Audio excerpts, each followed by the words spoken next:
Meron ka ditong taong minamahal? But with the King of Cups energy, your person here could be someone who is the silent type or pwede rin naman na listok siya. Pwede rin natin sabihin na siya ay medyo malihim at sensitive because this person is appearing as the King of Cups. But here, the King of Cups is someone na pag nagmahal, mahal niya talaga. Okay.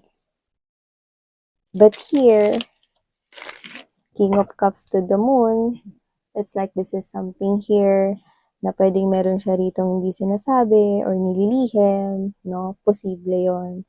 And it makes you feel sensitive or parang there is something here na parang it makes you feel like there's something mysterious going on.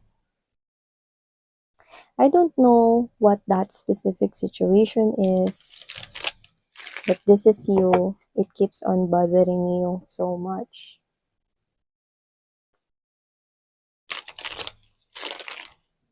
Tell me something about the situation here for me, collective, please. Angels and spirit guides, Archangel Michael, please. Can you please tell me something about the situation, please?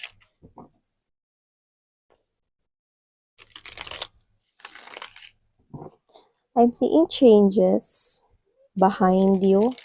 So you might not be seeing here changes or there is a possible change, no? Na pwedeng mangyari dito sa sitwasyon na to, no? Pero maaring hindi mo to nakikita because this is coming from behind. So let's see what that is.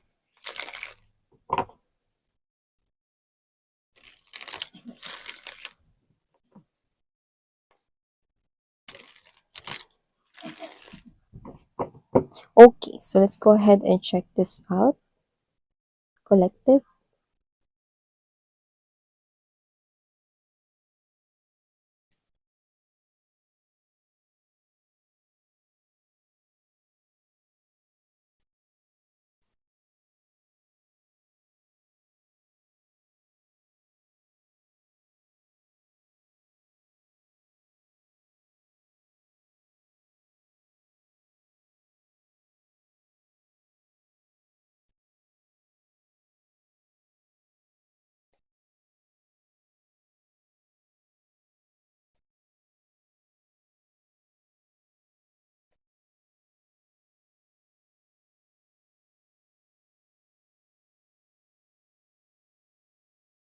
Meron ditong bagay patungkol dito sa taong kakonek mo, no? So nakikita ko rito maaring may relasyon kayong dalawa, may commitments sa inyo, no? Or meron ditong something, no, na namamagitan sa inyong dalawa, no? So kung sino man 'tong person na 'to, no, marami ritong tumatakbo sa isipan mo, no, pero iisa lamang, no, ang pinupunto nito.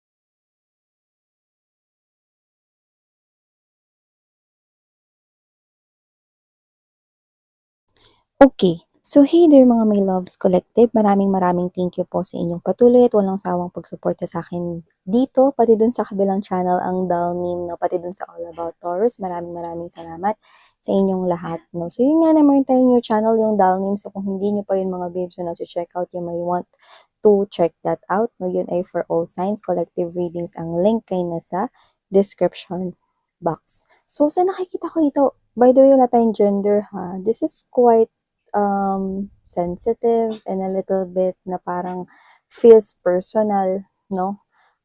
For someone here, no, viewing or watching this reading. So, just take only what resonates here with you guys. May wala tayong gender, babae, lalaki, LGBT, you can flip roles if you want. But here, with the presence of Three of Swords energy, the Lovers right here, and there's that top energy, Eight of Swords energy, I do see na parang meron dito na yung intuition mo, meron kang gut feeling, meron ka ritong kutob right here, no, na parang there's something wrong going on. Parang ikaw 'to na kung tama ito, bakit pakiramdam mo may mali? So whatever the case may be, I do see right here that this is you. You're praying and hoping, no? Na sana mali yung kutob mo, na sana mali yung hinala mo, na sana mali, no, yung intuition mo here. But as what I told you guys, if your intuition is the one talking to you and not your mind or not your thoughts right here, then intuition can never be wrong. Because intuition is always on point. Intuition ay palaging tama. So here, you're telling me that it is your intuition talking to you. And sa nakikita ko rito, no, with the presence of three of swords energy and the lovers, there's this indication right here that you feel something here is not right. Because if this is right, then why, no? Bakit mo nararamdaman, no, na parang may mali rito sa sitwasyon na ito? So ano ba 'to, no? Ano ba 'to, Miss Yan? Anong ibig mong sabihin? Puwede bang diretsahin mo na lang? So sa nakikita ko dito, we have here the presence of the Tower and the Five of Cups energy, which I do pick up right here that whoever this person na pinag-uusapan natin, puwedeng yung iba sa inyo, sabi ko sa inyo timeless 'to, yung iba sa inyo ka-connect niyo pa siya, puwedeng married kayo sa kanya, puwede rin naman na in relationship or may commitment na kayo for others of you.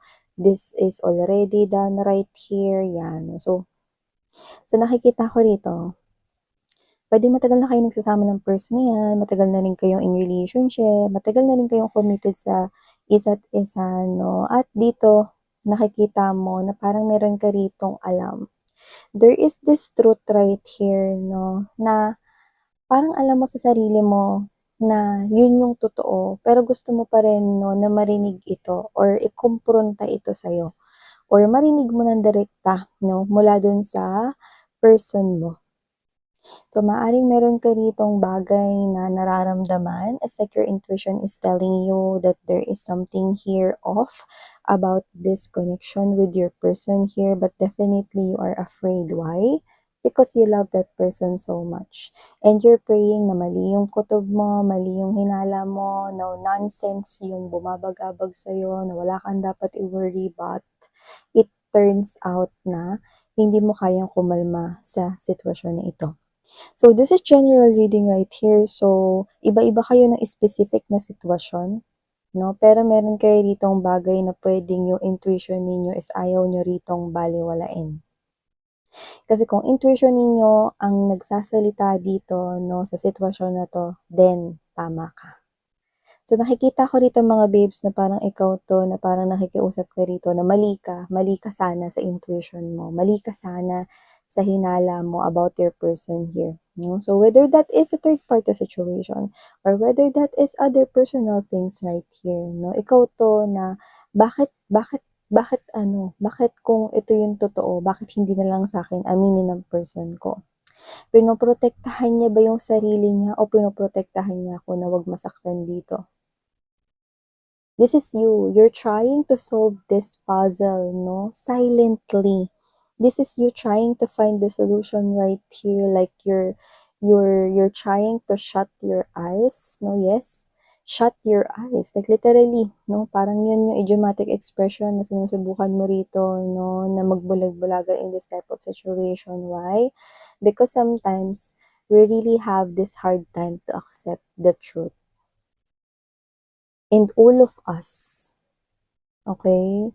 Lalo na kung nakakatakot yung truth, sobrang ayaw natin yun harapin.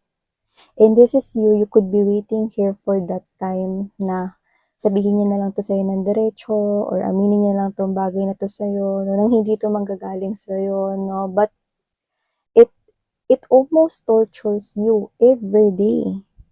You just keep it to yourself. Your intuition right here, it's like it's on point. Like, you know, there's something wrong in this type of situation here. But this is you. Bakit hindi na lang niya sa'kin sabihin yung totoo? Ayokong sabihin sa person ko ito dahil gusto ko itong marinig sa kanya ng diretsyo. Yan. So, iba sa inyo rito nakikita ko na pwedeng nagsispend kayo some time alone with yourself. Puwedeng yung iba na madalas kayo ngayon lumalabas, naglalakad-lakad 'no, and you're just doing this all by yourself. Yung iba naman puwedeng kayo ay umiinom 'no or kayo itong mga babes 'no na na yung alam niyo yun, para mas makapag-isip kayo 'no, yung kayo 'to na pupunta kayo sa mga lugar na puwedeng malalayo 'no, kunwari sa Manila ka and then pasyal-pasyal ka sa Antipolo, yung mga ganyan 'no, lakad-lakad ka ta's uwi ka na lang mamaya, yung mga gano'n. So whatever the case may be, I'm seeing you right here like you've been trying to solve this, pero natatakot ka 'no, na kapagka ikaw yung nauna rito 'no, na magsabi baka mali ka. Natatakot ka na baka magkaroon rito mga babes 'no, ng misunderstanding 'no, kasi parang ikaw 'to iniisip mo, "What if mali ako? What if hindi talaga totoo 'to na nararamdaman ko dito sa sitwasyon na 'to?" Ayokong magkaaway kami, ayokong magkagulo kami, 'yan 'no. Hindi mo alam yung gagawin mo. So ikaw 'to mga babes 'no, na iniintay mo na lang na manggaling sa kanya rito 'no, pero you do not like to trust your intuition here, which is I clearly understand because you are just a human being. But then again, if this is your intuition, then your angels and spirit guides are talking to you. There's something wrong. Okay? Kaya nga sabi ko sa inyo, dapat malinaw kung saan nanggagaling 'no, yung mga mensahe. Galing ba ito sa brain or sa mind or sa isipan mo or galing ba ito sa intuition mo? Okay. So, ilalagay ko yung link 'no, nung pagkakaiba ng mind versus intuition 'no. Meron akong ginawang video no'n before. So, I hope makatulong yun sa inyo upang makita ninyo kung ano yung pagkakaiba ng intuition dito.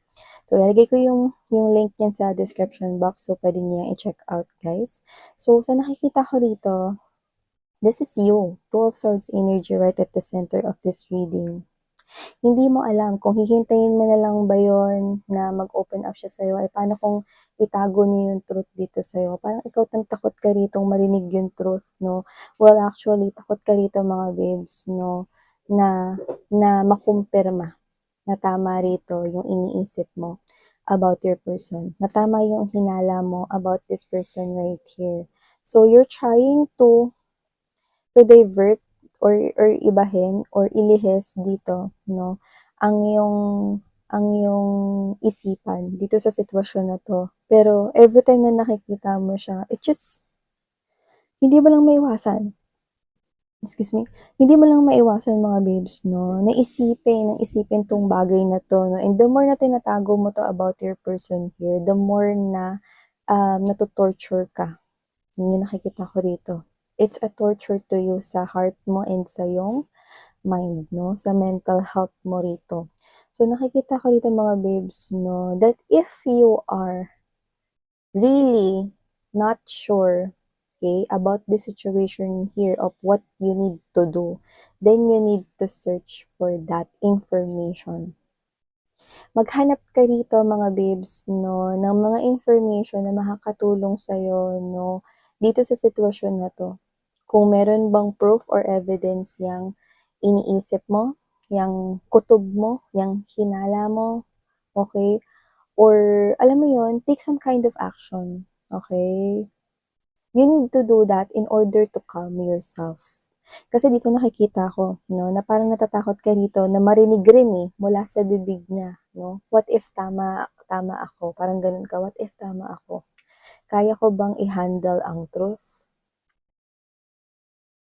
'Pag nauna ako, kaya ko bang matapos agad 'tong koneksyon na 'to or kaya ko ba yung magiging consequence ng pag-open ko ng topic na 'to? Gusto mong mag-open ng conversation, you want to have that personal talk with your person. But then again, ikaw 'to na iniisip mo 'no, nagda-doubt ka rito, paano 'pag mali ako? Then iisipin ng person ko na wala akong tiwala sa kanya. But okay, you know what guys? You need that confirmation to also help yourself and to also find out if it is your intuition really talking to you or is pointing here. Kasi sa nakikita ko rito, meron ditong kaliwanagan na mangyayari here for you guys, no? Only if you Okay? Only if you take action right here. Kasi sa nakikita ko rito, kung sino man 'tong kadil mo na 'to, 'no, nakikita ko rito na open naman siya para makipag-usap sa'yo. I don't know the specific reason kung bakit ganyan yung iniisip mo, pero dito nakikita ko malinaw naguguluhan ka. The truth lies with your person here. And this person of yours ay willing siya rito na makipag-usap sa'yo. Okay? Alam mo, for some reason, hindi ko siya nakikita rito, ano man yung dahilan na yan, hindi ko siya nakikita rito, no, nasisigawan ka niya, or mag-iisip siya rito ng hindi maganda, no. Pero nakikita ko rito that after this talk, okay, maliliwanagan ka. Yun yung nakikita ko rito. Like everything will be clear to you, na wala ka na ritong magiging questions, mako-confirm mo pa rito kung tama ba or mali ang hinala mo rito, no? We have here the Ten of Cups energy and the Knight of Pentacles energy, no? Alam mo yung klase ng energy na minsan, okay, itong person na 'to naka-connect mo, minsan nahihirapan rin siya magsabi, mag-open up, okay? Kasi yung energy niya hindi ko naman nakukuha na negative, eh. So whatever the case may be, okay, kaya nga sabi ko sa inyo siguraduhin niyo muna kung intuition ba ninyo yung kumakausap sa inyo or hindi. But here, spirits are saying that have a heart-to-heart talk or heart-to-heart conversation with your person. Okay? Kasi dito lang kayo magkakaintindihan, eh. Miss yan, baka mamaya magsinungaling siya sa akin, hindi niya sabihin sa akin yung totoo. Yan, no? Alam mo, mararamdaman mo yon once na magsalita na yung person mo. Out of all the people here in the world, kahit ako, okay, alam ko na mas kilala mo ang person mo kaysa sa mas kilala ko ang person mo. Okay? Here, I do not know who I'm talking to right now. If this reading resonates with you, mas kilala mo yung person mo kaysa sa kung kilala ko ang person mo. Yan, no? Hindi ko sinasabing kapitbahay niyo ko. Or ako yung singit dyan sa buhay ninyo, no? Or third party dyan, no? Walang ganun. So, whatever the case may be, no? Gusto ko lang sabihin rito, no? That only you knows your person very well. Okay? Kasi nakikita ko rito, conversation ang kailangan, personal talk ang kailangan para magkaroon ng kaliwanagan. No? Kasi dito, hindi ito nakakatulong sa'yo kasi hindi ka na nakakapag-focus sa mga dapat mong gawin, no? Sa yung daily routine, no? Which is yun yung gusto nating maayos rito sa sitwasyon na to. But the thing here is, you need to talk to clear this out. Okay? Ten of Cups energy, Knight of Pentacles, and Three of Cups. These are positive combinations right here, telling us that with this heart-to-heart conversation or pag-uusap ni ito, mga babes, no, ito ay somewhat na magdadala ng positibong resulta at outcome, no, lalo na sa'yo. Your person here is giving me the vibe of an energy that he or she is someone here na medyo hirap siyang i-open up yung mga bagay na nangyayari sa buhay niya. Especially if this person here is someone na meron siyang mga childhood na nakatrauma na mga experiences. So whatever the case may be, that is not applicable to everyone, but whether this is your person here, I do pick up na siya yung klase ng person here na ayaw niya na ino-open up sa iba, lalo na yung problema niya, no? Oo, hindi ka ibang tao, pero ayaw niya i-open up yung problema niya, no? Kahit sa'yo, okay? Dahil ayaw niya rito na mag-alala ka sa kanya. So, yung person mo, kung kilala mo talaga siya, no? You know, your person here is someone na hangga't kaya niya dito na parang wag i-open up yung problema na 'to dahil alam niyang maapektuhan ka, hindi niya yun gagawin. So, I'm not here to judge your person, I'm not here to judge this connection or relationship, but I'm here, no, to advise you guys that your angels and spirit guides wants you to talk it out. Yan, no? Kasi sa ganitong paraan, hindi mo lamang natulungan ang sarili mo, kundi natulungan mo rin yung taong minamahal mo or yung person mo right here. Yan. So, importante talagang mag-usap. Okay? It's really, no, very important. It's one of the key, okay, that we're holding para magkaroon tayo ng understanding. Every word that your partner will tell you, mararamdaman mo if it's a lie or not.